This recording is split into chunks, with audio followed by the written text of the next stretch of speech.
Hello friends, मैं अभिषेक आपका स्वागत करता हूं अपने यूट्यूब चैनल में। आज की इस वीडियो से हम क्लास 9th के साइंस के चैप्टर्स को पढ़ना स्टार्ट करेंगे। तो सबसे पहला चैप्टर है मैटर इन आवर सराउंडिंग्स। तो देखिए यहाँ पर साइंस में 3 classification, physics, chemistry and bio. तो ये जो चैप्टर है, chapter 1 matter in our surrounding, इसमें यह केमिस्ट्री से बिलोंग करता है। तो आइए अपने इस चैप्टर को स्टार्ट करते हैं। देखिए मैटर इन आवर सराउंडिंग में जैसे कि हम अपने आसपास की सराउंडिंग्स को, आसपास के एनवायरनमेंट को देखते हैं तो हमें यहाँ पर डिफरेंट चीज़ें नज़र आती हैं, जिनका अपना साइज अलग होता है, जिसकी शेप अलग होती है, टेक्सचर्स अलग रहते हैं। तो जितनी भी चीज़ें हमारे यूनिवर्स में है वो किसी ना किसी मटेरियल से मिलकर बनी हुई है। उन्हीं मटेरियल्स को साइंटिस्ट ने क्या नाम दिया? मैटर का नाम दिया। जैसे कि एग्जाम्पल की बात करें तो जो ए वी ब्रीथ, जो सांस हम ले रहे हैं, जो खाना हम खा रहे हैं, स्टोन्स, क्लाउड, स्टार्स, प्लांट, ये सारे के सारे किससे मिलकर बने? किसी न किसी चीज़ों से मिलकर बने हुए हैं। So basically we can also see that we look around at all these things mentioned, जो भी ऊपर यहाँ पर मेंशन करी गई है, इन सभी के सभी मटेरियल्स ने ऑक्यूपाई स्पेस, यानी कि इन्होंने क्या कर रखा है? स्पेस को ऑक्यूपाई कर रखा है। तो मैटर वो सब्सटेंस या वो मटेरियल हुए जिन्होंने स्पेस को ऑक्यूपाई कर रखा है एंड हैव मास, तो और जिनका अपना कुछ मास भी रहता है, इन्हें क्या बोला गया? मैटर कहा गया। अब देखिए ह्यूमन बीइंग जो है वो बहुत पहले के टाइम से ही सराउंडिंग्स के बारे में समझने की कोशिश कर रहा है। तो जिसमें इंडियन फिलोसफर ने यहाँ पर 5 एलिमेंट्स में बांट दी थी मैटर्स को। किस में बांट दिया? 5 एलिमेंट्स में, यानी कि पंचतत्व, air, earth, fire, sky and water. According to them, उनके अकॉर्डिंग यह कहा गया कि लिविंग थिंग्स और नॉन लिविंग थिंग्स जो भी यहाँ पर बनी हुई हैं, ये इन्हीं 5 मैटर एलिमेंट से मिलकर बनी हुई हैं। लेकिन जो मॉडर्न डे साइंटिस्ट थे, यानी कि अब के टाइम के जो साइंटिस्ट हैं, उन्होंने मैटर्स की क्लासिफाई करा, मैटर्स को जो बांटा उसे बांटा 2 प्रॉपर्टीज पे, एक फिजिकल और एक केमिकल प्रॉपर्टी के बेसिस पे। अब हम इसमें पढ़ते हैं सबसे पहले फिजिकल नेचर, यानी कि मैटर के फिजिकल नेचर के बारे में हम जानते हैं। देखिए मैटर की सबसे पहले यहाँ पर फिजिकल नेचर जो है वो ये बताता है matter is made up of particle. Matter किससे मिलकर बना हुआ? पार्टिकल से मिलकर बना हुआ है। जैसे कि यहाँ पर बता के दिया गया है, देखिए यहाँ पर 100 ml बीकर में लिया गया, इसमें वाटर डाल दिया गया and mark the level of water. अब इसमें क्या करा गया? कुछ सॉल्ट और शुगर को इसमें मिक्स करा गया। हम देखते हैं कि यहाँ पर जो पार्टिकल्स, यानी कि वाटर, जैसे कि मान लीजिए हमने यहाँ पर पानी लिया, पानी में यहाँ पर कुछ अमाउंट में सॉल्ट या शुगर को मिक्सअप किया। हम देखते हैं कि क्या यहाँ पर वाटर में चेंज आया? What do you think that had happened to salt? अब सॉल्ट का हुआ क्या? तो हम देखेंगे कि पानी के लेवल में कोई भी चेंज नहीं आता है, यानी कि इतने माइन्यूट जो हमने सॉल्ट और ये शुगर मिक्स करा था वो गया कहाँ पर? तो इसे समझते हैं। जैसे कि देखिए ये वाटर है। अब जो वाटर अगर इसके अंदर मौजूद है तो यहाँ पर बोला गया ये जो मैटर है किससे मिलकर बना होता है? पार्टिकल से, यानी कि इनके बीच में बहुत छोटे छोटे इस तरीके से पार्टिकल है। अब जैसे ही हम इसमें शुगर और यहाँ पे मिक्स कर देंगे, स्टर कर देंगे, तो वो यहाँ के बीच के गैपों में फिक्स हो जाएगा, जिस वजह से वाटर का लेवल नहीं बढ़ेगा। तो बेसिकली ये किससे मिलकर बना होता है? मैटर पार्टिकल से मिलकर बना होता है। बात करते हैं कि कितने स्मॉल हो सकते हैं ये मैटर के पार्टिकल्स।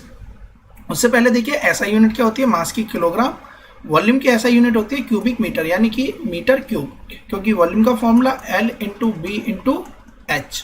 और यदि हम 1 मीटर लेंथ, 1 मीटर ब्रेथ और 1 मीटर हाइट का कोई ऑब्जेक्ट लेंगे तो उसका वॉल्यूम कितना आएगा? 1 मीटर क्यूब। अब देखिए यहाँ पर क्या एक्टिविटी करी गई है? 2 to 3 क्रिस्टल लिए गए पोटेशियम परमैंगनेट के और उसे 100 ml वाटर में मिला दिया गया।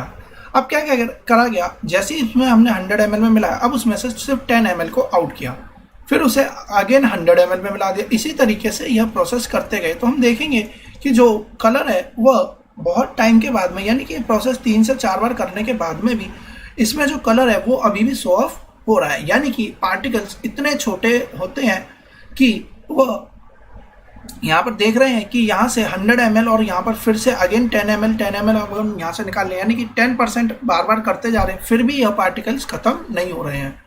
यानी कि यह एक्सपेरिमेंट यह बताता है कि जो कलर है लार्ज वॉल्यूम ऑफ वाटर का, वह बहुत इतने से सिर्फ छोटे से क्रिस्टल की वजह से, जबकि हमने यहाँ पर से कितने क्रिस्टल लिए? 2 to 3 क्रिस्टल, जिसकी वजह से यह कलर इतने सारे पास आउट करने के बाद भी बच गया, यानी कि इतना छोटा यहाँ पर मैटर का पार्टिकल होता है। यही सेम एक्टिविटी डेटॉल के साथ में भी कर सकते हैं, जिसमें कि हमें क्या डिटेक्ट होगा? यहाँ पे कलर के बजाय स्मेल से हम डिटेक्ट कर पाएंगे। यानी कि जो पार्टिकल्स, मैटर के जो पार्टिकल है, उनका साइज इतना छोटा होता है कि हम उसे इमेजिन भी नहीं कर सकते। अब बात करते हैं इनके कैरेक्टरिस्टिक्स की, पार्टिकल्स की कैरेक्टरिस्टिक्स की। तो देखिए particle of matter have space between them. तो पार्टिकल्स के, मैटर के जो पार्टिकल्स होते हैं उनके बीच में क्या होता है, स्पेस होता है, जिसकी बात अभी हमने करी। जैसे कि हमने क्या कर लेते हैं, यहाँ पर वाटर लेते हैं और वाटर में यहाँ पर हम लेमन मिक्स कर देते हैं और इसके साथ में हम शुगर क्रिस्टल भी इसमें ऐड कर देते हैं। तो होता क्या है, यह इसके साथ में मिक्सअप हो जाते हैं क्योंकि इनके बीच में स्पेस रहता है। ये मान लीजिए ये वाटर के मॉलिक्यूल्स है, तो इनके बीच में इतना स्पेस रहता है कि ये इसके अंदर मिक्सअप हो जाते हैं। अब देखिए, तो particle of matter are continuously moving. जैसे कि पहले क्या बताया गया, particles of matter have space between them, and second क्या है, particles of matter are continuously moving. जैसे कि एग्जांपल की बात करें तो देखिए इंसेंस स्टिक, जैसे हम अगरबत्ती को जलाते हैं तो देखिए ये हमारा रूम है और हमने अगर इसके किसी भी कोने में कहीं पर भी हम अगरबत्ती को जलाते हैं तो इसकी फ्रेगनेंस हमारे पूरे रूम में आ जाती है। फ्रेगनेंस पूरे रूम में आई किस वजह से, इसी वजह से आती है क्योंकि जब इसके पार्टिकल एयर में मिक्स हो जाते हैं तो क्योंकि पार्टिकल्स कंटिन्यूअसली मूव कर रहे हैं जिस वजह से ये पूरे रूम में स्प्रेड आउट हो जाते हैं। तो यहाँ से हमें समझ में आया पार्टिकल्स के बीच में स्पेस होता है और इनके पार्टिकल कंटिन्यूअसली मूव करते हैं। अब ये कंटिन्यूअसली मूव कर रहे हैं because of this kinetic energy. इसके पास में क्या होती है, पार्टिकल्स के पास में काइनेटिक एनर्जी होती है, यानी कि किसी भी ऑब्जेक्ट जो कि मोशन में होता है तो उसके पास में कौन सी एनर्जी आ जाती है, काइनेटिक एनर्जी। अब जैसे ही टेम्परेचर राइज करेंगे, टेम्परेचर बढ़ेगा तो काइनेटिक एनर्जी भी इन्हीं पार्टिकल्स की इंक्रीज हो जाएगी, यानी कि यह डायरेक्टली प्रोपोर्शनल हो गया। तो यहाँ से तीन एक्टिविटीज हमें यह समझ में आया, particles of matter intermix on their own with each other. तो पार्टिकल्स जो हैं अपने आप ही मिक्सअप हो जाते हैं। They do so by getting into the space between the particles. ऐसा वह इसलिए कर पाते हैं क्योंकि पार्टिकल्स के बीच में स्पेस रहता है। Intermixing of particle of two different types of matter on their own is called diffusion. तो देखिए डिफ्यूजन किस प्रोसेस को कहते हैं, यहाँ से जो पहली डेफिनेशन जो हमें समझनी थी वो थी मैटर की, इसके बाद में जो हमें समझना है वो है डिफ्यूजन। तो डिफ्यूजन क्या प्रक्रिया होती है, डिफ्यूजन वह प्रोसेस होता है जिसमें कि दो अलग अलग टाइप के पार्टिकल अपने आप इंटरमिक्स हो जाते हैं, उन्हें क्या बोलते हैं, हम डिफ्यूजन कहते हैं। We also observe that on heating diffusion becomes faster. तो देखिए हीट करने पर अगर जैसे कि हम खाने की बात करें तो देखिए हमारे घर में खाना बनता है तो उसकी स्मेल या उसकी जो भी खुशबू रहती है वो हमारे तक क्यों पहुंच पाती है, बिकॉज ऑफ दिस डिफ्यूजन। जो उसके पार्टिकल्स होते हैं वो एयर के साथ में मिक्सअप हो जाते हैं जिसकी वजह से वो हमारे पास तक पहुंच जाते हैं। जैसे कि यहाँ पर एग्जांपल में हमने बात करी थी इंसेंस स्टिक की, तो ये इसी बेसिस पर ऐसा पॉसिबल हो पाता है। थर्ड कैरेक्टर्स क्या है, देखिए particles of matter attract each other. ये जो पार्टिकल्स है मैटर के वो एक दूसरे को पकड़े हुए होते हैं, इसीलिए मैटर की जो ब्रॉड क्लासिफिकेशन है वो किस टाइप में, सॉलिड, लिक्विड एंड गैसेस। तो देखिए सॉलिड में जो पार्टिकल है वो एक दूसरे के बहुत ज़्यादा करीब होते हैं, लिक्विड में कंपैरिजन करें सॉलिड से तो थोड़ा थोड़ा दूर दूर होते हैं, और गैसेस में ये पार्टिकल बहुत ही ज़्यादा दूर होते हैं, लेकिन यह एक दूसरे को फिर भी अट्रैक्ट करके रहते हैं, जिस वजह से पार्टिकल्स के जो मैटर के पार्टिकल्स हैं उन्हें ब्रॉड क्लासीफाई करा गया 3 स्टेट्स में। तो स्टेट्स ऑफ मैटर में क्या आ गया, सॉलिड आ गया, लिक्विड आ गया और गैस आ गया। बाकी के 2 स्टेट्स के बारे में हम चैप्टर के लास्ट में पढ़ेंगे।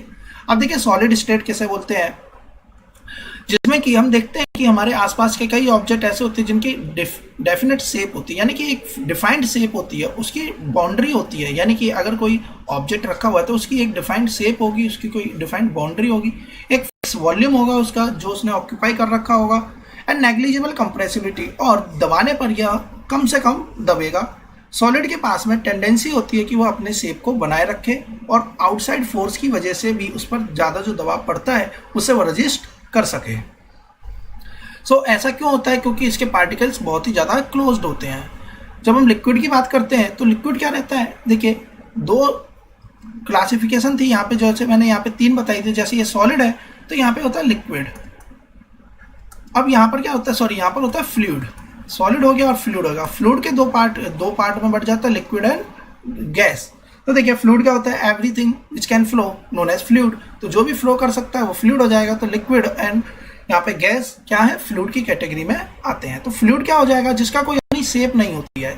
शेप नहीं होती इसका मतलब क्या है, जैसे कि मान लीजिए कि हमने 1 लीटर लिक्विड लिया, कोई से मैंने इस टाइप के बर्तन में डाल दिया, तो इस टाइप के बर्तन में डालेंगे तो इसके अंदर यहाँ पर ऐसी शेप ले लेगा, और अगर मैंने इसे कुछ इस टाइप के बर्तन में डाला तो ये इस बर्तन की शेप ले लेगा, यानी कि इसकी अपनी कोई फिक्स शेप नहीं है।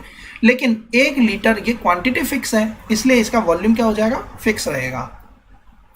अब इसमें बात करते हैं the gases from the atmosphere, देखिए यहाँ पर क्या बता, where we saw that solid and liquid can diffuse into liquids, the gases from the atmosphere diffuse and dissolve in water. तो देखिए एटमॉस्फेयर की जो गैसेज हैं वो डिफ्यूज हो जाती है, वाटर में मिक्सअप हो जाती है। जैसे कि हमने पढ़ा है कि एक्वेटिक एनिमल्स, तो एक्वेटिक एनिमल सांस कहाँ से लेते हैं, वाटर में ही रहते हैं। अगर ये वाटर में रहते हैं तो इसके अंदर डिसॉल्व फॉर्म में ऑक्सीजन एंड कार्बन डाइऑक्साइड मौजूद रहती है।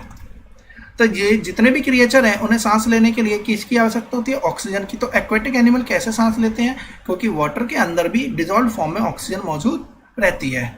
तो इसका मतलब ये हुआ, thus we can conclude that solid, liquid और गैस वो तीनों ही डिफ्यूज हो सकते हैं लिक्विड में। The rate of diffusion of liquid is higher than that of solid. देखिए डिफ्यूजन का रेट जो सॉलिड में, लिक्विड में है वो ज़्यादा होता है as compare to solid. This is due to the fact, ऐसा इसलिए होता है क्योंकि लिक्विड में पार्टिकल्स के बीच में स्पेस ज़्यादा होता है, ये फ्रीली मूव कर सकते हैं एज कम्पेयर टू सॉलिड। अब थर्ड है हमारा गैसेस स्टेट। देखिए गैसेस स्टेट वह स्टेट होती है जिसमें कि पार्टिकल्स बहुत ही ज़्यादा दूर दूर रहते हैं। अब एग्जाम्पल देखिए, यहाँ पर क्या बताया गया है, गैस के बारे में बताया, हाईली कंप्रेसिबल होते हैं क्योंकि पार्टिकल बहुत ज़्यादा दूर है, हम इस पर प्रेशर देकर इनके पार्टिकल्स को करीब में ला सकते हैं। इसकी दो एप्लीकेशन है, लिक्विफाइड पेट्रोलियम गैस एलपीजी। तो देखिए इसे बोला गया लिक्विफाइड इसलिए बोला गया क्योंकि जब इसे फिल अप करते हैं हम अपने सिलेंडर्स में, तो सिलेंडर में फिल करने के दौरान यह किस फॉर्म में बन जाती है, लिक्विड फॉर्म में आ जाती है, क्योंकि हम इस पर प्रेशर लगाते हैं। लेकिन जब इसे बर्नर के थ्रू पास करा के जब हम इससे कुकिंग यूज में लेते हैं तब ये वापस से, क्योंकि जब ये आउट होती है जो हमारा गैस पाइप होता है, तब उसके बाद में ये किस फॉर्म में बदल जाती है, गैसेस फॉर्म में आ जाती है, और फिर उसके बाद में गैसेस फॉर्म में ही ये बर्न होकर कंबशन रिएक्शन करती है। और वैसे ही एक और गैस होती है सीएनजी, कंप्रेस्ड नेचुरल गैस। तो इस गैस का भी यूज़ करा जाता है हमारे व्हीकल पर्पस में। तो देखिए बेसिकली होता क्या है, जो पार्टिकल्स होते हैं उनके बीच में सॉलिड में देखिए हाईली कंप्रेसिबल पहले से ही होता है, तो ये ज़्यादा कंप्रेस नहीं कर सकते। लिक्विड में पार्टिकल ज़्यादा दूर दूर है एज कम्पेयर टू सॉलिड, और गैसेस में तो बहुत ज़्यादा दूर है, और देखिए पार्टिकल अपने मोशन भी शो ऑफ करते हैं, कंटिन्यूसली मूव भी कर रहे हैं। So gases state particle move about randomly at high speed. इसी मूवमेंट की वजह से वह एक दूसरे से टकराते हैं और वॉल ऑफ द कंटेनर को भी हिट करते हैं। So the pressure exerted by the gas is because of the force exerted by gas particular per unit area। तो जो गैस की वजह से जो प्रेशर आता है किसी भी कंटेनर में, जब आप गैस को फिलअप कर देते हैं तो उसमें आता किस वजह से, क्योंकि उसके पार्टिकल जो है वो फोर्स लगा रहे होते हैं कंटेनर की वॉल पे। अब देखिए can matter change it's state, क्या मैटर अपनी स्टेट्स को चेंज कर सकता है? तो बेसिकली मैटर अपनी स्टेट्स को चेंज कर सकता है। अब कैसे करेगा इसे देखते हैं। तो यहाँ पर दो तरीके हैं जिससे कि मैटर अपनी स्टेट को चेंज कर सकता है। पहला है टेम्परेचर की वजह से और दूसरा है प्रेशर की वजह से। प्रेशर की वजह से देखिए हमने अभी समझ लिया कि यदि गैसियस पार्टिकल्स को कंप्रेस किया जाए तो किस फॉर्म में बदल सकती है, लिक्विड फॉर्म में बदल सकती है, और इसे अगेन हाईली कंप्रेस किया जाए तो ये वापस से सॉलिड फॉर्म में भी आ सकती है। यानी कि प्रेशर बढ़ाने से, प्रेशर को इंक्रीज करने से गैसियस सब्सटेंस लिक्विड में और लिक्विड सब्सटेंस सॉलिड में बदल सकता है। लेकिन अगर हम बात करें प्रेशर हमने घटा दिया तो वापस से सॉलिड लिक्विड में बदल जाएगा और लिक्विड वापस से गैसेस में बदल जाता है। तो ये तो हो गया प्रेशर के बेस पे। अब समझते हैं टेम्परेचर के बेस पे कैसे चेंज आता है। सो देखिए on increasing the temperature of solid का अगर हम टेम्परेचर बढ़ाएंगे तो जो पार्टिकल जिससे मिलकर वो सॉलिड बना हुआ है उसके पार्टिकल्स के पास में क्या आ जाएगी, काइनेटिक एनर्जी आ जाएगी। काइनेटिक एनर्जी की वजह से वो तेजी से वाइब्रेट करेंगे अपनी पोजीशन पे, जिसकी वजह से एनर्जी सप्लाइड बाय हीट।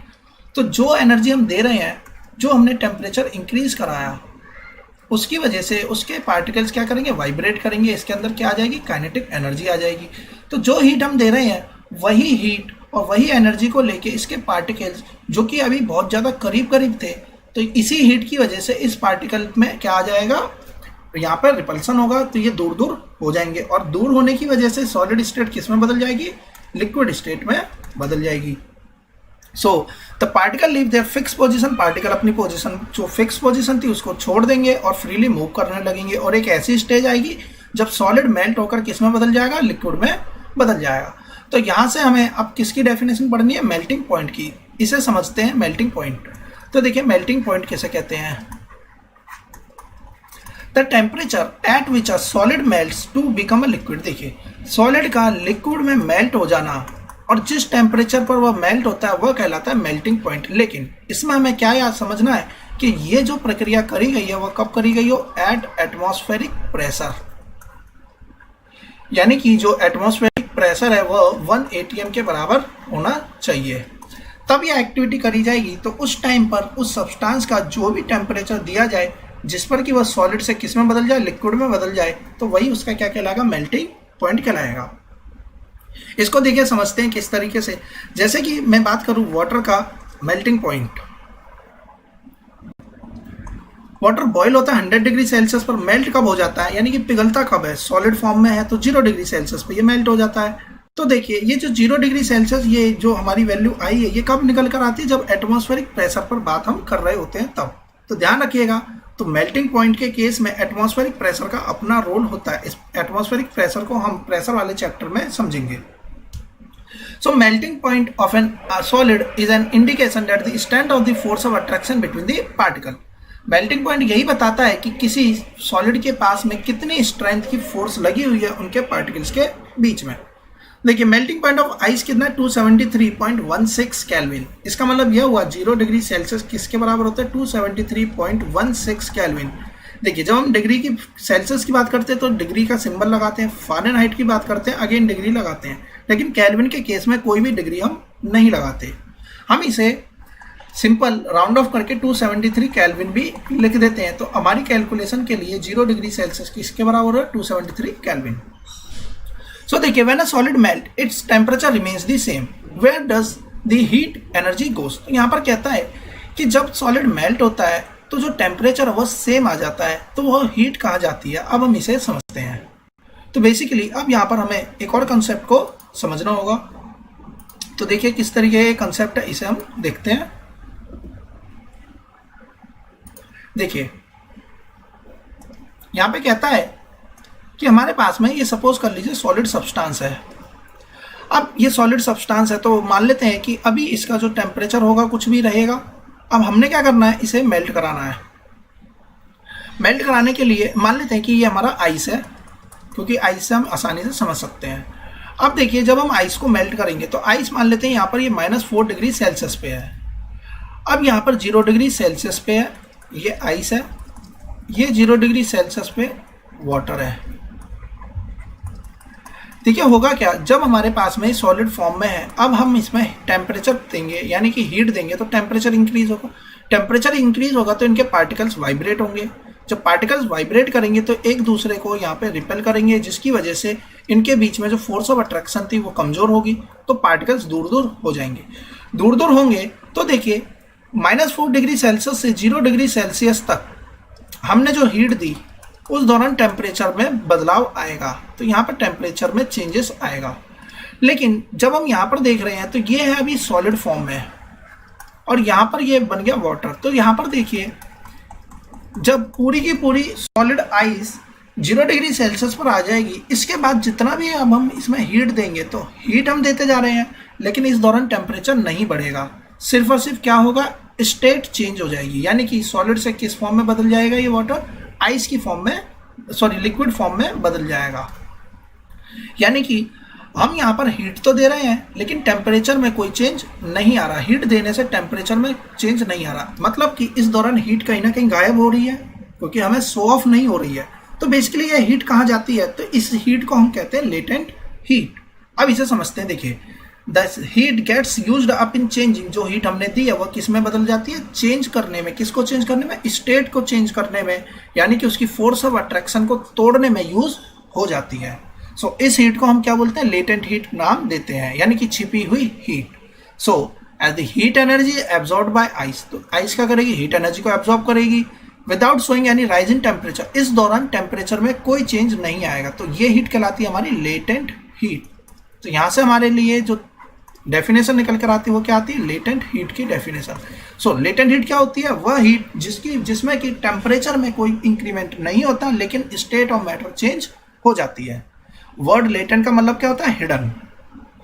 अब देखिए the amount of heat energy that is required to change 1 kg of a solid into liquid at atmospheric pressure at its melting point is known as latent heat of fusion. अब इस definition को समझते हैं। देखिए यहाँ पे कहता है लेटेंट हीट ऑफ फ्यूजन। तो सबसे पहले फ्यूजन को समझते हैं, फिर लेटेंट हीट की बात करते हैं। फ्यूजन का मतलब होता है कि सॉलिड का लिक्विड में फ्यूज हो जाना। अब ये मान लेते हैं 0 डिग्री सेल्सियस की आइस है, यानी कि अभी ये सॉलिड है, और ये 0 डिग्री सेल्सियस की वाटर है। अगर ये वाटर में बदल गया तो ये लिक्विड है। इस दौरान जो हीट दी गई होगी वो कौन सी हीट होगी? Latent heat. लेकिन यहाँ लेटेंट हीट किस काम में आ रही है? इसे फ्यूज करने में, यानी मेल्ट करने में, इसीलिए इसका नाम हो गया latent heat of fusion. Latent heat of fusion. अब इसकी जो डेफिनेशन बनती है वो किस तरीके से हम इसे डिफाइन करेंगे, क्योंकि प्रॉपर वे में इसे डिफाइन करना पड़ता है। तो देखिए, the amount of heat energy that is required, कितनी हीट एनर्जी चाहिए 1 kg सॉलिड को, कितनी हीट एनर्जी चाहिए 1 kg सॉलिड को लिक्विड में बदलने के लिए, कब? एटमॉस्फेरिक टेम्परेचर पे, यानी कि एटमॉस्फेरिक प्रेशर पे कितनी हीट 1 kg सब्सटेंस को, सॉलिड सब्सटेंस को चाहिए किसमें बदलने के लिए? लिक्विड में बदलने के लिए। उस हीट को हम बोलते हैं लेटेंट हीट ऑफ फ्यूजन। तो इस तरीके से लेटेंट ऑफ फ्यूजन हमारे समझ में आ जाता है। When we supply heat energy to water, particle start moving even faster. अब हम समझते हैं बॉइलिंग पॉइंट को। अब देखिए, हमने यहाँ पर समझ लिया कि इस तरीके से 0 डिग्री सेल्सियस में बदल गया। अब देखिए, अब हम हीट देते जा रहे हैं, तो एक स्टेज ऐसी आएगी जब ये 100 डिग्री सेल्सियस के किस में बदल जाएगा? लिक्विड में। यानी कि अब इस दौरान जो हीट हमने दी है वह हमें टेम्परेचर के बढ़ते हुए क्रम से पता चलेगी, यानी ये हीट हमें दिखाई देगी। लेकिन अब इसके बाद में 100 डिग्री सेल्सियस का लिक्विड 100 डिग्री सेल्सियस के किस में बदल जाएगा? वेपर में बदल जाएगा, यानी गैसेस स्टेट में आ जाएगा। तो अब देखिए, इस दौरान क्या हमने हीट दी? बिल्कुल हमने यहाँ पर हीट दे रखी है, हीट जारी है, लेकिन टेम्परेचर में बदलाव नहीं आ रहा। अगेन यहाँ पर भी हीट छिप गई, तो ये भी कौन सी? Latent heat. यहाँ भी हीट छिप गई, ये कौन सी? Latent heat. लेकिन यहाँ पर फ्यूज हुआ, इसलिए फ्यूजन। अब नेक्स्ट वाले को समझते हैं। देखिए, एट अ सर्टेन टेम्परेचर एक पॉइंट ऐसा आएगा कि पार्टिकल्स के पास में इतनी एनर्जी आ जाएगी कि वह फोर्स ऑफ अट्रैक्शन जो उन दो पार्टिकल्स को जोड़े हुए था उसे वो तोड़ देगी, और लिक्विड किस में बदलना चालू हो जाएगा? गैसेज में। अब बॉइलिंग पॉइंट को समझते हैं। वह टेम्परेचर जिसमें कि लिक्विड बॉयल होना स्टार्ट कर देता है एट एटमॉस्फेरिक प्रेशर। यानी कि हमारे लिए टर्म क्या समझना जरूरी है? वह प्रक्रिया कब हो रही हो? एटमॉस्फेरिक प्रेशर पे, उसे हम बोलते हैं बॉइलिंग पॉइंट। बॉइलिंग क्या है? बल्क फेनोमेना है। बॉइलिंग क्या हो जाएगा? बल्क फेनोमेना हो जाएगा। अब इसमें बल्क और सरफेस फेनोमेना को हम समझेंगे। फिलहाल में समझ लीजिए बॉइलिंग क्या है? Bulk phenomena. So particles from the bulk of the liquid, यानी कि पूरे के पूरे जो जिसमें भी हमने इस चीज को गर्म कर रहे हैं, उस पूरे के पूरे पार्टिकल्स जो है वो एनर्जी गेन करेंगे और किस में बदलना चालू हो जाएंगे? वेपर स्टेट में कन्वर्ट होना स्टार्ट कर देंगे। और हम जानते हैं कि हमने यहाँ पे एग्जांपल किसका लिया? वाटर का लिया है। तो वाटर 100 डिग्री सेल्सियस पे बॉयल होना स्टार्ट करता है। 100 डिग्री सेल्सियस, 0 डिग्री सेल्सियस किसको डिफाइन करता है? तो 273 केल्विन को। अगर 100 डिग्री हो जाएगा तो इसमें हमें 100 ही ऐड करना पड़ेगा, यानी कि 373 केल्विन। यानी सेल्सियस से केल्विन में जाना है तो 273 ऐड कर देंगे, और केल्विन से वापस सेल्सियस में आना है तो 273 माइनस कर देंगे। तो अब हमें यहाँ पे समझ में आया, जो हीट हमने दी वह इसे वेपर में बदलने में यूज हो गई, यानी अगेन यहाँ पे स्टेट चेंज हो गई। तो ऐसी हीट को हम बोलते हैं लेटेंट हीट ऑफ वेपराइजेशन, क्योंकि यहाँ पर वेपर में कन्वर्ट हो गई, जैसे यहाँ पे फ्यूजन हुआ था। सो इस हीट को हम क्या बोलेंगे? Latent heat of vaporisation. तो इस तरीके से दो तरीके की हीट हमने पढ़ी। पहला लेटेंट हीट, जिसमें दो heat I, latent heat of fusion, और दूसरा था वेपराइजेशन, जिस दौरान में टेम्परेचर में कोई चेंज नहीं आता है लेकिन स्टेट बदल जाती है। यहां पर सॉलिड से किस में बदल जाएगी? लिक्विड में, या लिक्विड से वेपर में। अब देखिए, यहां पर आगे बात करते हैं। We have learn that substance around us change state from solid to liquid and from liquid to gas on application of heat, but there are some that changes directly from solid to gaseous state। अब देखिए, हमने यहाँ पे पढ़ा कि हमने आसपास के सब्सटेंस देखे जो सॉलिड से पहले लिक्विड में और लिक्विड से गैस में बदलते हैं, लेकिन कुछ सब्सटेंस ऐसे भी होते हैं जो डायरेक्टली सॉलिड से गैस में बदल जाते हैं। अब जैसे कि यहाँ पर बताया गया है, अमोनियम क्लोराइड, ये यहाँ पर सॉलिड फॉर्म में था, हीट देने से यह वेपराइज फॉर्म में बदल जाएगा, यानी कि यहाँ पे लिक्विड स्टेट से पास आउट नहीं होता। तो यहाँ से नेक्स्ट डेफिनेशन जो बनती है वह है सब्लिमेशन की। तो वह चेंज ऑफ स्टेट जिसमें कि कोई सॉलिड सब्सटेंस सीधे सीधे गैसेस सब्सटेंस में बदल जाता है बिना लिक्विड स्टेट में पास हुए, इसे बोलते हैं सब्लिमेशन। इसका उल्टा भी सब्लिमेशन ही कहलाता है, यानी कि लिक्विड स्टेट से वापस से सॉलिड में चला जाना, गैसेस स्टेट से वापस से सॉलिड में चला जाना, जिसमें कि लिक्विड स्टेट बीच में नहीं आता है, डायरेक्टली गैस का सॉलिड में बदल जाना क्या कहलाता है? अगेन सब्लिमेशन ही कहलाता है। जैसे कि ड्राई आइस। हम बात करते हैं इफेक्ट ऑफ सॉरी यहाँ पे मैंने बताया नहीं, ड्राई आइस यानी कि कार्बन डाइऑक्साइड को बोला जाता है यहाँ पर ड्राई आइस। तो यह भी क्या होता है, गैसेस से सीधे सॉलिड में बदल जाती है। Effect of change of pressure, अब हम बात करते हैं प्रेशर की। जैसे कि प्रेशर की हमने बात करी थी कि ये ज़्यादा दूर पार्टिकल है, यहाँ पे करीब आ जाएंगे, यहाँ पे और करीब आ जाएंगे, जिस वजह से यहाँ पर क्या हो जाएगा, पार्टिकल जितने ज़्यादा करीब होंगे वो स्टेट ऑफ मैटर उसी हिसाब से चेंज हो जाएगा। सॉलिड कार्बन डाइऑक्साइड जिसे कि अंडर हाई प्रेशर में स्टोर किया जाता है। सॉलिड CO2 जो है वो डायरेक्टली कन्वर्ट हो जाती है गैसेस स्टेट में on decreasing of pressure to 1 atmosphere, जब उसको प्रेशर को डिक्रीज करा जाए, यानी प्रेशर यहाँ पे कम करा जा रहा है, प्रेशर कम कर देंगे यहाँ पर, तो सॉलिड जो CO2 थी वो किस में बदल जाएगी, गैसेस स्टेट में बदल जाएगी without coming into liquid state. और किससे पास आउट नहीं होगी, लिक्विड स्टेट से पास आउट नहीं होगी। तो ड्राई आइस किसे बोलते हैं, सॉलिड कार्बन डाइऑक्साइड को हमने क्या नाम दिया, ड्राई आइस। अब देखिए यहाँ से कुछ डेफिनेशन बन जाती है। सॉलिड का लिक्विड में जाना फ्यूजन, लिक्विड का सॉलिड में आना सॉलिडिफिकेशन, सॉलिड का गैस में आना और जाना दोनों ही क्या कहलाता है, वाइस वर्सा सब्लिमेशन। लिक्विड का गैस में बदल जाना वेपराइजेशन, और गैस का लिक्विड में चेंज हो जाना कंडेंसेशन। अब हम आगे देखते हैं इवेपोरेशन के बारे में समझते हैं। देखिए इवेपोरेशन क्या प्रक्रिया है, इवेपोरेशन को हम देखते हैं। We know that particle of matter are always moving, हम देखते हैं पार्टिकल हमेशा चलते रहते हैं, वो कभी भी रेस्ट पर नहीं होते। At a given temperature in any gas liquid and solid, किसी भी टेम्परेचर पर बात करें तो पार्टिकल्स के पास में अपनी कोई ना कोई काइनेटिक एनर्जी रहती है। लिक्विड की बात करें तो fraction of particle at the surface having higher kinetic energy, कहता है कि सपोज कर लीजिए ये हमारा ग्लास है और इस ग्लास में वाटर फिल्ड अप है, तो जो सरफेस पर रखा हुआ जो वाटर होता है ना, इसके पास में सरफेस वाटर के पास में हाई काइनेटिक एनर्जी रहती है। तो ज़्यादा काइनेटिक एनर्जी होगी तो वो अपने फोर्स को तोड़ देगा, फोर्स को अगर ब्रेक डाउन कर देगा तो यह पार्टिकल जो कि यहाँ पर हाई काइनेटिक एनर्जी वाले थे वो क्या हो जाएंगे, इवेपोरेट होना स्टार्ट कर देंगे और किस में कन्वर्ट हो जाएंगे, वेपर फॉर्म में बदल जाएंगे। इसी प्रक्रिया को बोलते हैं इवेपोरेशन। लेकिन बॉइलिंग में भी लिक्विड का वेपर में बदलना हो रहा था और इवेपोरेशन में भी यही हो रहा है, लेकिन डिफरेंस कहाँ आता है। तो देखिए इवेपोरेशन की डेफिनेशन क्या कहती है, वह फेनोमेना जिसमें कि लिक्विड का चेंज हो जाना वेपर में एट एनी टेम्परेचर, किसी भी टेम्परेचर पे, लेकिन वह बॉइलिंग पॉइंट से नीचे होना चाहिए। कहने का मतलब यह हुआ 100 डिग्री सेल्सियस हमारा वाटर का बॉइलिंग पॉइंट है। लेकिन मान लीजिए कि गर्मियों के सीजन में हमारे फर्श पे कोई पानी बिखर जाता है, तो हमारे पानी का मान लेते टेम्परेचर 20 डिग्री सेल्सियस हो चुका है रूम की वजह से, तो देखिए क्या हमने यहाँ पर फर्श को गर्म कर रहे हैं, नहीं। क्या हम उसके टेम्परेचर को 100 डिग्री पे पहुँचा रहे हैं, नहीं। लेकिन फिर भी वाटर का लिक्विड का गैसेस स्टेट में बदल जाना पॉसिबल हो पाता है। इस प्रक्रिया को बोलते हैं इवेपोरेशन। अब इवेपोरेशन किस किस फैक्टर पे डिपेंड करता है, तो देखिए इवेपोरेशन सरफेस फेनोमेना है। अब इसे समझते हैं बल्क फेनोमेना और सरफेस। तो देखिए जब हम बॉइलिंग की बात कर रहे थे तो हर एक पार्टिकल्स के पास में काइनेटिक एनर्जी आ रही थी, लेकिन जब हम इवेपोरेशन की बात करेंगे तो पहले सरफेस के पार्टिकल इवेपोरेट होंगे, फिर दूसरी सरफेस लेयर। इस तरीके से यहाँ पर ये कैसा फेनोमेना शो करेगा, सरफेस फेनोमेना। अब देखिए यदि सरफेस एरिया बढ़ा देंगे तो ज़्यादा तेजी से वाटर जो भी सब्सटेंस है वो इवेपोरेशन रेट उसका ज़्यादा ही रहेगा। जैसे कि पानी को इतने से एरिया पे फैलाइए और इसी पानी को फर्श पर इतने बड़े एरिया में फैला दीजिए, यानी कि क्वांटिटी ऑफ वाटर सेम रखिए, तो हम देखेंगे यहाँ पर पानी तेजी से इवेपोरेट हो जाएगा। टेम्परेचर की बात करें तो गर्मियों के सीजन में यानी कि टेम्परेचर ज़्यादा तो इवेपोरेशन भी ज़्यादा, सरफेस एरिया ज़्यादा तो इवेपोरेशन रेट भी ज़्यादा।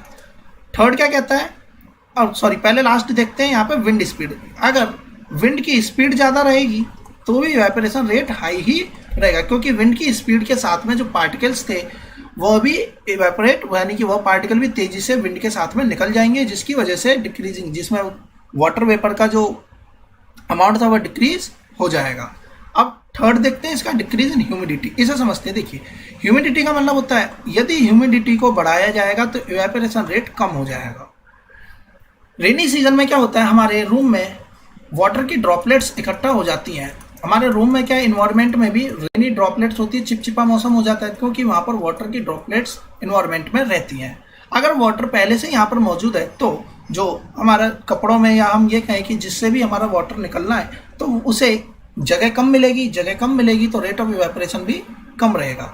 इसका मतलब यह हुआ ह्यूमिडिटी क्या होती है, कितना वाटर वेपर प्रेजेंट है एयर के अंदर। Air around us can not hold, air के अंदर कुछ एक लिमिटेड अमाउंट के ही वाटर वेपर को वह संभाल के रख सकती है एट गिवन टेम्परेचर। अगर ह्यूमिडिटी ज़्यादा रहेगी तो पहले से उसके पास में वाटर वेपर मौजूद है तो वह और ज़्यादा वाटर वेपर को नहीं ले पाएगी, जिस वजह से रेट ऑफ इवेपोरेशन डिक्रीज हो जाता है। यानी कि 3 केस ऐसे हैं जिसमें कि डायरेक्टली प्रोपोर्शनल है और ह्यूमिडिटी के केस में इन्वर्सली प्रोपोर्शनल है, यानी कि ये बढ़ेगा तो इवेपोरेशन घटेगा। अब देखिए इसमें आगे देखते हैं how does evaporation cause cooling.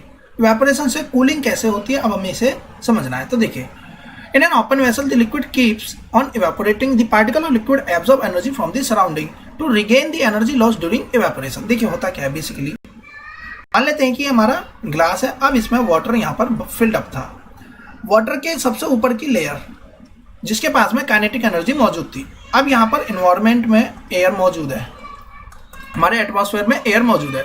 अब होता क्या है, जो particle of liquid absorb energy from the surrounding, वो क्या करेंगे, देखिए ये लिक्विड फॉर्म में, ये वेपर फॉर्म में। हम जानते हैं कि सॉलिड, लिक्विड, गैस, इसके पास में ज़्यादा एनर्जी है as compare to liquid.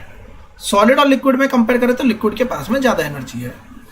In particles के पास में ज़्यादा एनर्जी आ जाएगी और गैसेस के पास में पहले से एनर्जी है। तो होता क्या है, गैसेस पार्टिकल्स की एनर्जी को ये एब्जॉर्ब कर लेते हैं और खुद किस फॉर्म में बदल जाती है, गैसेस स्टेट में आ जाते हैं। जैसे कि सपोज कर लीजिए, ऐसे हम इसे समझ सकते हैं कि यहाँ पर गैस के पार्टिकल्स थे, गैस के पार्टिकल्स के पास में ज़्यादा एनर्जी है, इस तरीके से हम इसे बना लेते हैं। लिक्विड के पार्टिकल्स के पास में कम एनर्जी है, तो क्या करेगा, लिक्विड के पार्टिकल्स गैसेस पार्टिकल से एनर्जी ले लेगा और जैसे ही एनर्जी इसे मिलेगी तो ये किस में कन्वर्ट हो जाएगा, गैसेस स्टेट में कन्वर्जन हो जाता है। और to regain the energy loss during evaporation, तो इवेपोरेशन के दौरान जो एनर्जी लॉस हुई थी वो उसने किससे गेन कर ली, गैसेस पार्टिकल से गेन वह कर लेगा। This absorption energy from the surrounding, और जब वो इस तरीके से प्रोसेस करता है तो सराउंडिंग्स को क्या कर देता है, कूल कर देता है।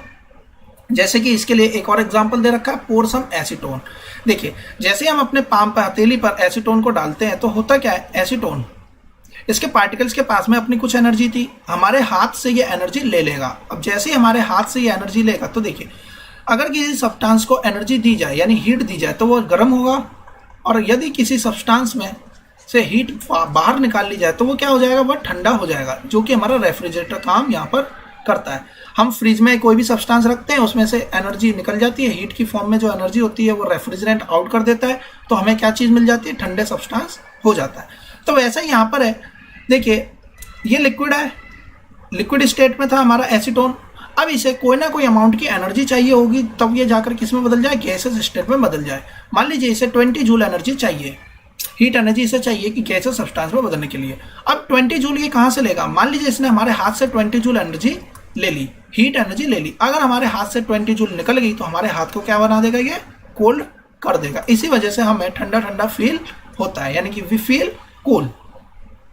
अब देखिए after a hot sunny day people sprinkle water on the roof and open ground because the large latent heat of vaporisation of water helps to cool the hot surface. अब इसे समझते हैं क्या यहाँ पे प्रक्रिया बताता है, क्योंकि देखिए इवेपोरेशन से एप्लीकेशन पार्ट इवेपोरेशन का ज़्यादा है as compare to theoretical part. तो देखिए मान लीजिए कि हमने क्या कर रखा है, हमारा ये फील्ड है जो कि अभी कैसा है, हॉट सरफेस है, यानी हॉट सरफेस है यानी कि इसका टेम्परेचर क्या है, अभी ज़्यादा है। अब जब हम इस पर पानी छिड़केंगे तो पानी क्या, लिक्विड है, और यह लिक्विड जब इसके ऊपर आएगा तो लिक्विड जैसे मान लीजिए कि ये हॉट सरफेस था, अब इसके ऊपर जब हम लिक्विड को स्प्रिंकल कराएंगे तो लिक्विड फॉर्म में है, अगर इसे इवेपोरेट होना है तो इसे कुछ ना कुछ तो एनर्जी चाहिए होगी। तो ये एनर्जी कहाँ से लेगा, इस हॉट सरफेस से यह एनर्जी निकाल लेगा। जब हॉट सरफेस से यह एनर्जी को ले लेगा तो लिक्विड किस फॉर्म में बदल जाएगा, गैसेस फॉर्म में बदल जाएगा। तो ये तो वाटर इवेपोरेट हो जाएगा लेकिन सरफेस को क्या कर जाएगा, ठंडा कर जाएगा। इस तरीके से हॉट सरफेस क्या हो जाता है, कूल हो जाता है। हमारा कूलर भी इसी फेनोमेना पे वर्क करता है। कूलर क्या काम करता है इसे देख लेते हैं एक बार। जैसे मान लीजिए ये कूलर की फैन है, ये पंखड़ियाँ हैं और ये इस तरीके से फैन रोटेट हो रहा है।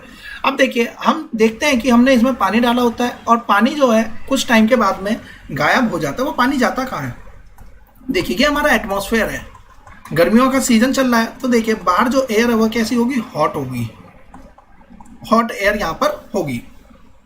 अब हमने जो कूलर में पानी डाला है, अब जब पानी इन पैड्स पे इन वाटर के यहाँ से पंप के थ्रू गिरेगा तो देखिए ये वाटर एयर के कंपेयर में एयर के कांटेक्ट में आएगा। तो ये जो वाटर है ये क्या था, लिक्विड था, बाहर क्या है, एयर गैसेस फॉर्म में है, तो इसके पास ज़्यादा एनर्जी है लिक्विड के कंपैरिजन में। तो ये लिक्विड क्या करेगा, जो वाटर यहाँ से गिर रहा था ये उतनी हीट ले लेगा जितनी हीट उसे वेपराइज होने में चाहिए, यानी कि यह लिक्विड वेपराइजेशन के बराबर की हीट इस गैस से ले लेगा और खुद क्या हो जाएगा, वेपराइज हो जाएगा। यानी कि लिक्विड किस में बदल गया, गैसेस में बदल गया। और जिससे इसने यह हीट ली थी, अब किसी ना किसी मॉलिक्यूल से इसने हीट ली होगी, यह मॉलिक्यूल जब इस यहाँ पर पड़ेगा, यानी कि जैसे मान लीजिए कि यहाँ से इसने, ये दो मॉलिक्यूल है, ये गैसेस मॉलिक्यूल है और ये हमारा लिक्विड है। अब अगर ये हमारा लिक्विड है यहाँ पर, तो इसने क्या करा, इस लिक्विड ने इससे एनर्जी को खींच लिया। अब इसमें से एनर्जी निकल जाएगी, तो ये तो लिक्विड था, अब ये किस में बदल जाएगा, गैसेस में। लेकिन जो गैस के पार्टिकल्स था, इसमें से अगर एनर्जी निकलेगी तो ये किस में बदल जाएगा, ये लिक्विड फॉर्म में आ जाएगा, यानी कि इसकी एनर्जी निकल जाएगी, ज़्यादा निकलती है तो यहाँ से क्या होगा, इसी चीज़ को ये फैन आगे की तरफ थ्रो कर देता है, क्योंकि इसमें से एनर्जी निकल जाएगी। तो ये कैसे हो जाएगा, ये कूल हो जाएगा, जो हॉट एयर थी वह कूल हो जाएगी। इसका मतलब यह हुआ, कूलर भी किस फेनोमेना पे वर्क कर रहा है, वेपराइजेशन के इवेपोरेशन पे वर्क कर रहा है। अब देखिए, जितना ज़्यादा बाहर गर्म मौसम रहेगा, जितना ज़्यादा बाहर हीट रहेगी, उतना ही ज़्यादा इवेपोरेशन रेट भी रहेगा, और जितना ज़्यादा इवेपोरेशन रहेगा उतना ही ज़्यादा कूलिंग हमारे रूम में रहेगी। इसलिए गर्मियों के सीजन में ही हम कूलर को लगाते हैं। अब देखिए, why should we wear cotton clothes in summer, summer में हमें कॉटन क्लोथ्स क्यों पहनना चाहिए, उसका भी रीज़न यही है। देखिए, वी प्रेस्पायर मोर, देखिए हम समर के सीजन में हम मैकेनिज्म होता है, हमारी बॉडी अधिक काम करती है, तो उसके बाद में हमें पसीना आता है और हमारी बॉडी को कूल रखने की आवश्यकता होती है। तो होता क्या है, we know that during evaporation के दौरान होगा क्या, जो पानी हमारी बॉडी में आ रहा है, जो पसीना हमारी बॉडी पर आ रहा है, बाहर के एनवायरनमेंट की गैस से यह लिक्विड एनर्जी को गेन करेगा और किस में बदल जाएगा, गैस में बदल जाएगा। और जिस पार्टिकल से इसने एनर्जी ली थी, वह पार्टिकल की एनर्जी निकल जाएगी, तो वह पार्टिकल क्या हो जाएगा, उसकी एनर्जी निकल जाएगी, तो वो ठंडा हो जाएगा, इसलिए हमें ठंडा ठंडा फील अगेन होता है। सो द हीट एनर्जी, तो यहाँ से क्या समझ में आया, इवेपोरेशन के दौरान particle at the surface of liquid, जो हमारे बॉडी के लिक्विड पे जो सरफेस है वह एनर्जी गेन कर लेगा, किससे, सराउंडिंग से, बाहर इन्वायरमेंट से, और किस में बदल जाएगा, खुद बदल जाएगा वेपर में। एनर्जी ज़्यादा मिलेगी तो वेपर में बदल गया। और हीट एनर्जी, वह उतनी हीट एनर्जी लेगा जितनी हीट एनर्जी उसे चाहिए किस में बदलने के लिए, वेपर में बदलने के लिए। Is absorb from the body leaving the body cool, जिसकी वजह से वह बॉडी से हीट निकल जाएगी, तो बॉडी भी क्या हो जाएगी, कूल हो जाती है। सो इसलिए बोला जाता है कॉटन क्या है, हमारे लिए गुड एब्जॉर्बर ऑफ वाटर कहा जाता है। Why do we see water droplets on the outer surface of a glass containing ice cold water? अब देखिए, जो हमारा ग्लास है इसमें वाटर आइस है। अब जो हमारा इन्वायरमेंट है, तो यहाँ पर देखिए एयर मौजूद है। एयर, या हम ये बात करें कि गैस, वाटर वेपर्स जो ये बने हैं, मान लीजिए कि ये वाटर वेपर्स बने होंगे, कभी ना कभी इसने लिक्विड से ही ये बदले होंगे वाटर वेपर में, तो इसने एनर्जी ली होगी। कितनी एनर्जी ली होगी, लेटेंट हीट ऑफ वेपराइजेशन के बराबर की इसने हीट को एब्जॉर्ब किया, तब ये किस में बदल गया, वाटर वेपर्स में। अब जैसे ये वाटर वेपर्स इस यहाँ पे इसके वॉल पे आके चिपकेंगे, तो जैसे ही वॉल पे आके चिपकेंगे, तो ये जितनी लेटेंट हीट ऑफ वेपराइजेशन के बराबर की हीट इसने ली थी इस पार्टिकल ने किस में बदलने के लिए, वाटर वेपर में, उतनी हीट अगर इसने लूज कर दी, अगर उतनी ही हीट ये लूज कर देगा, तो वापस से किस में बदल जाएगा, वाटर वेपर में, सॉरी लिक्विड स्टेट में आ जाएगा। इसीलिए वाटर ड्रॉपलेट्स हमारे यहाँ पर जो आइस कोल्ड वाटर था उसमें यहाँ पर ग्लास कंटेनर में चिपकी स्टिक होती हुई नजर आएगी। ऐसा नहीं है कि अंदर के ग्लास की यहाँ से वाटर इस पे स्टिक हो गया, नहीं, ये इन्वायरमेंट से जो एटमॉस्फेयर था उसमें वो जो वाटर वेपर पहले से मौजूद था वह लेटेंट हीट ऑफ वेपराइजेशन के बराबर की हीट को लूज कर गया और किस फॉर्म में बदल जाएगा, अगेन लिक्विड फॉर्म में आ जाएगा। The water vapour present in air on coming in contact with the cold glass of water loses energy, उसने एनर्जी को लूज कर दिया और उतनी एनर्जी को लूज करा जितनी एनर्जी उसे चाहिए ली थी उसने वाटर वेपर में बदलने के लिए। तो जैसे ही वाटर वेपर के बराबर की एनर्जी को उसने लूज करा, तो अगेन किस स्टेट में आ जाएगा, लिक्विड स्टेट में आ जाएगा। इसलिए हमें वहाँ वाटर ड्रॉपलेट्स नजर आती हैं। तो देखिए, अब हम बात करते हैं इसके लास्ट टॉपिक की, जिसमें कि 5 स्टेट्स ऑफ मैटर के बारे में बोला गया है। सॉलिड लिक्विड गैस के बारे में हम जानते हैं। अगली स्टेट है प्लाज्मा और next last one is Bose-Einstein condensate. Plasma क्या होता है, दी state consist of super energetic and super excited particle, ऐसी स्टेट जिसमें कि किसी पार्टिकल को बहुत ही ज़्यादा एनर्जाइज करा जाता है और उसे एक्साइट करा जाता है, वह पार्टिकल किस फॉर्म में बदल जाते हैं, आयनाइज्ड गैस की फॉर्म में होते हैं। जैसे कि फ्लोरोसेंट ट्यूब और neon sign bulb consist of plasma, उसके अंदर क्या होता है, प्लाज्मा रहता है। देखिए करा क्या जाता है, neon sign bulb there is a neon gas, उसके अंदर नियॉन गैस डाली जाती है। किसके अंदर, फ्लोरोसेंट ट्यूब के अंदर। There is a helium gas और सम अदर गैस। तो होता क्या है, नियॉन साइन बल्ब में नियॉन गैस और फ्लोरोसेंट ट्यूब में भी गैस को फिलअप कर दिया जाता है। गैस गेट्स आयनाइज्ड, उसे आयनाइज करा जाता है कब, जब उसमें चार्ज दिया जाता है। Gets charge when electrical energy flow through it, उसकी वजह से उसमें ग्लो क्रिएट होता है, यानी कि प्लाज्मा क्रिएट होता है। The charging up creates a plasma glowing inside the tube और बल्ब, जिसकी वजह से वह ग्लो करती हैं। अब जो गैस हम डाल रहे हैं उसके अकॉर्डिंगली उसमें जो कलर शो होता है वो भी अलग अलग हो सकता है। तो देखिए plasma is created in stars because of very high temperature, तो स्टार्स के अंदर भी प्लाज्मा क्रिएट होता है because of this high temperature. अब स्टार्स के अंदर और सन के अंदर रिएक्शन होती हैं, जिस वजह से वहाँ पर भी प्लाज्मा क्रिएट हो जाता है।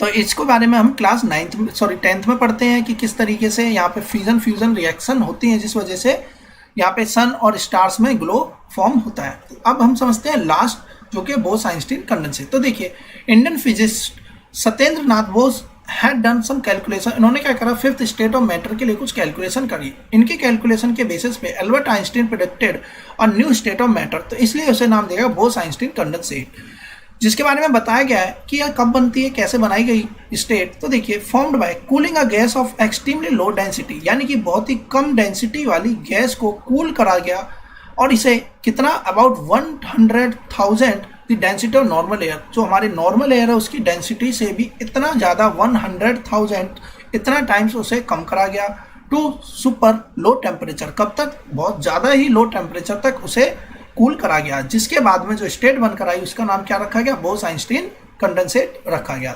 इस तरीके से चैप्टर हमारा कंप्लीट हो जाता है। अगर आपको इस चैप्टर में कोई डाउट होता है तो मुझे कमेंट बॉक्स में जरूर बताएं, और अगर आपने अब तक मेरे चैनल को सब्सक्राइब नहीं किया तो मेरे चैनल को सब्सक्राइब कर लें और आने वाली वीडियोस की नोटिफिकेशन पाने के लिए बेल आइकन को प्रेस करें। Thanks for watching my video, have a nice day.